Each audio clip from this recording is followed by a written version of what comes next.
What's up YouTube, BMR here, and today we're going to take a look at the DRZ limited edition 2.1 upgrade conversion kit. So this is a very special pre-release package that was sent to me directly from Kim. This was the package I was teasing on my Facebook the other day, and so anyways, super excited to open this up, check this out on camera. I want to talk about some of the parts that are coming in the kit and talk about what the purpose of this kit is and kind of shed some light on it before release so that way people can see what we're getting into, and I can also test it out hopefully before everything gets released. I have a brand new chassis on order, so Mikos, if you're watching this, bro, send my package out so we can build this. And I want to build it on camera. We're going to do a full build just like this chassis, just not brass. All these upgrade parts. It's going to be a fully loaded DRZ, but with this steering crank, because I'm the type of guy that this is my favorite chassis and it's completely built out. I don't want to touch it. So we're going to have to start with a whole brand new one for this one. So anyways, that's the plan coming up. So soon you guys will see new build videos on the channel and we'll be featuring these parts. So anyways, I want to real quick talk about what's in the package. So we got new steering knuckles, we got a new aluminum crank, but anyways, let's get this out of the package and take a look at it. All right, so as you guys can see, we have three main components in this package. The steering crank's what everybody's hyped up about. Knuckles are pretty cool, but actually, one of the things I'm most excited about are these new springs. So these springs that are in here are supposed to be softer than the ones that come with the normal DRZ kit. And as you can see on both my DRZs, I'm running monoshock. So why am I running monoshock? Well, it's a softer, smoother spring, and you can get lower ride height. So with the stock kits, the springs up front, if you didn't have a whole lot of weight up front, the car would be tooted way up there. You know what I mean? I like to have my car kind of slanted forward a little bit. So anyways, to get around the stiff springs, I switched to the monoshock. But now, in the package, they have a new spring set. So these springs should be softer so we can run on my new chassis. I'm not gonna run monoshock. I'm gonna run it with the normal strut style suspension, which is kind of exciting because normally, you know, as you guys can see, I'm a monoshock kind of guy, but you know, this will be something new to test out and I'm really, really excited for it. And it looks like, yeah, these springs are gonna be super soft. See how thin the coils are on them? So this will be exciting. Really, really excited to test these out. And so anyways, just want to shed a little bit of light on that because I feel like it's getting overlooked, but I feel like this is actually going to be a pretty hype piece of kit. And then coming over, I mean, main thing's this, but also these steering knuckles. So I saw a lot of people on Facebook saying that they were concerned about the steering knuckle not having KPI. And as far as I can tell, we do have KPI on it. KPI is just essentially where your ball on the top and bottom are at a different angle, right? And so we still have steering, or we still have KPI on it. And the other thing I wanted to look at, so with these knuckles, let's check these out. So over here is a DRZ version 2 brass knuckle. And I don't know if you guys can really see. I trim, here, hang on, 1 second. So over on the left is my knuckles, just the brass knuckles from a version 2. And as you guys can see, I always carve out a giant chunk of the material in there. So that way my steering linkages, when you go to full lock, my linkage won't impact the knuckle. See, like that? Right there and there. So anyways, it just basically gives me a little bit more steering angle. But these new knuckles, it looks like they went ahead and they made them a little bit thinner by a considerable margin. So I'm thinking these will have better clearance on them. Like I said, they still have the KPI on it, so it looks really nice. And this is just a dope looking knuckle. It looks a lot like the Super Skeeter knuckles. You know, it's a little bit thinner, but it has KPI on it. And it's just, I don't know, it's cool. I like it. I really, really like these knuckles a lot. And I like the fact that they're anodized aluminum instead of brass because it just matches the build better. I think it's gonna look really, really, really good in here. So anyways, I really quick wanted to talk about that with the knuckles. And another thing that I noticed, because Kim sent me the diagrams for it, and I'll try to screenshot some of it and put it onto the video for you guys. But let me grab this piece out.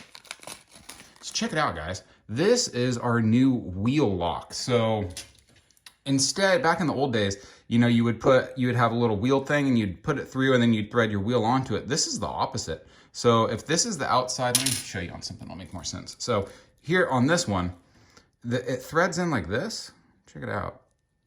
It goes in there like that. And then so you put shims on the back side back here, and then we go ahead and put another nut, and then you can shim that nut. And then this is the outside where your wheel will actually hook onto. So it's a completely new design for these CVDs, or what are these? The swing arm, or it's not a swing arm and it's not a CVD, whatever this is, you know, the part that the wheel's rotating on. Back in the day, everything used to be this flat metal, and I kind of liked it like that. So this will be interesting, and I think what this will do is maybe give us more adjustability. I'm not quite sure. So that was really interesting seeing that choice, that that we're gonna have a nut on this side and then a nut on this side, and I don't know how that's gonna impact, you know, steering angle, or if that's gonna come into play at all. I don't know, we'll see, we'll see. Super excited. So it's basically what I'm getting at is these knuckles are a whole new design. This wheel hub is a whole new design, the way that it mounts up there, and then also in there, there's flanged bearings. So instead of it just being a normal bearing like this, where it's, you know, it'll just seat in there, these ones are actually flanged. So what it should do is make it so that they're crush resistant. When you tighten your wheels down on it real hard, it's necessarily not gonna impact the bearings movement. So pretty excited seeing that. So that's the knuckle hubs, or the wheel hubs, steering knuckles, the suspension springs, which are two of the things that I'm most excited about, but also, I mean, come on guys, this is the biggest part, the steering crank. Of course, you know, I've been teasing around, not talking about it. So anyways, biggest thing with the steering crank that I noticed right off the bat is that we have multiple mounting holes in here. Sorry, my fingers are all covered in cat hair.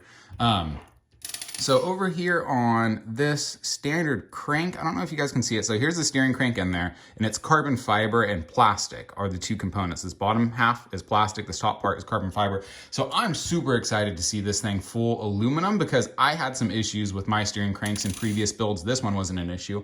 But the biggest thing is this only has one mounting hole for that bowl right there. But this new steering crank has 3 different mounting holes so that we can adjust. I'm assuming it's Ackerman. I'm not quite sure, guys. I'm not a big brain over here, so you know, I got to put this stuff in my car, test it out, and see what happens with it before I can really understand how it interacts with it. But I'm thinking what these will do is either allow us to adjust Ackerman, or it'll allow us to adjust our clearance so that we can make it so that your wheels can have greater steering angle and be able to have a more parallel lock. So some people like to have, you know, run your wheels full parallel, which is what Kim was teasing in the pictures online. Not teasing, is what he was demonstrating with the pictures online. But personally for me, I like my Ackerman to be about like this, because it just makes it so that your car can, I don't know, transition a little bit quicker. It makes it so that you can drive it a little bit more technically on a tighter course versus being able to crab walk. And so that's what this new kit, I think it's chasing, is crab walks, parallel steering lock,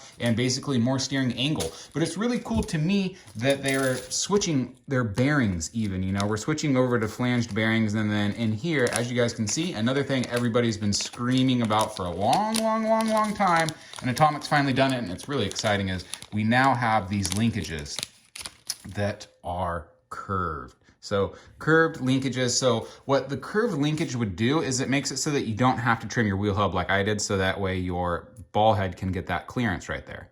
You know, this being curved, it'll be like the drift art. Hang on.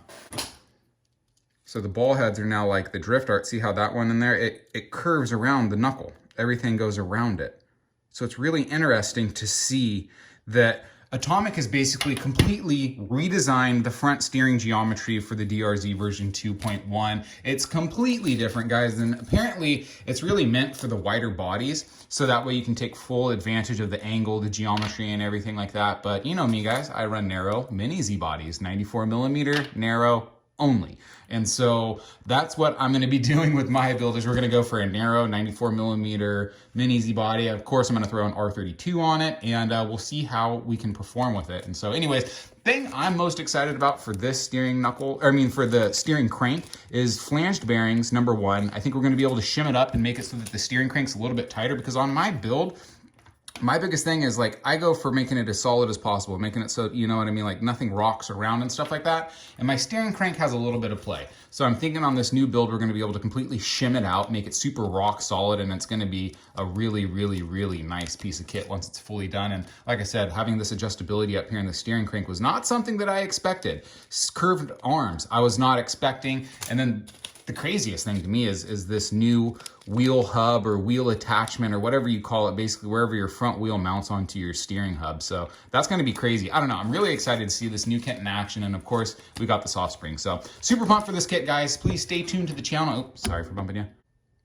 So I just wanted to give you guys a quick overview of the DRZ version 2.1 steering kit, what it all includes and what the purpose of it is, because Kim's completely redesigned this front end. I mean, we have new knuckles, we have new hub attachments, we have new style of bearings, and then we have a completely new crank, we have new mounting positions. It's really, really exciting to me. We have new linkages as well. So I can't wait to test this out on my car. I don't know if it's gonna make a world of difference because like I said, I don't chase parallel lock. So more than anything, it's gonna be freaking dope looking to me. It's gonna make the car look more consistent because it's gonna have gold in here, and then we're gonna have gold hubs instead of brass, which is what I'm most looking forward to. So anyways, guys, this is just gonna be the first video in the series. Like I said, we're gonna do a full build on camera, at least that's my plan. Have a chassis on order, and so anyways, hope you guys enjoy this video. Hope you guys have a wonderful day. Let me know if you have any questions down below in the comments, and let me know what you guys think of this kit. Let me know what you guys think of the crank and these holes. Come on. I know there's some other big brains out there that can tell me what the point of these are. Is it for Ackerman or is it for clearance? I don't know. Let me know, guys. Hope you guys have a wonderful day. See ya.